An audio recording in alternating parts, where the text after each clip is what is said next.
I carabinieri del comando provinciale hanno arrestato all'alba un 56enne della provincia di Venezia che si trova ora ai domiciliari, accusato di violenza sessuale su un minorenne e di detenzione di materiale pornografico realizzato con minori. L'uomo, infermiere, avrebbe molestato un ragazzino di circa 12 anni che si era rivolto a lui dopo un leggero infortunio riportato mentre praticava il suo sport. Nella sua abitazione, durante una perquisizione, i carabinieri hanno trovato un telefono contenente un video che ritrae un minore nell'atto di compiere e subire atti sessuali e un computer con centinaia di fotografie e video pornografici con protagonisti minorenni. L'indagine era partita nell'ottobre del 2011, dopo che l'uomo era stato vittima di un'estorsione da parte di una coppia di romeni che l'avevano costretto a pagare 50.000 euro. C'era un'organizzazione di rumeni che abbiamo accertato lo ricattava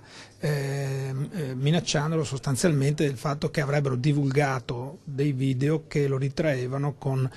dei minori. Per questi fatti gli autori di reato sono da noi stati arrestati a Trieste nel 2012, ma le indagini, come spesso, come sempre accade, non si sono fermate, sono andate avanti perché qualcosina c'era venuto di sospetto. Un'indagine, quella veneziana, seguita dal PM Michelozzi, che si muove in un ambito delicatissimo come quello dei reati sessuali che riguardano minori, comprensibili anche i timori delle famiglie coinvolte in queste situazioni, ed è per questo che i carabinieri lanciano un appello alla collaborazione perché i genitori segnalino sempre eventuali sospetti di questo tipo con fiducia, visto che poi le forze dell'ordine si muovono sempre con grande delicatezza. Alle famiglie diciamo di non aver timore di presentarsi presso i comandi stazioni che sono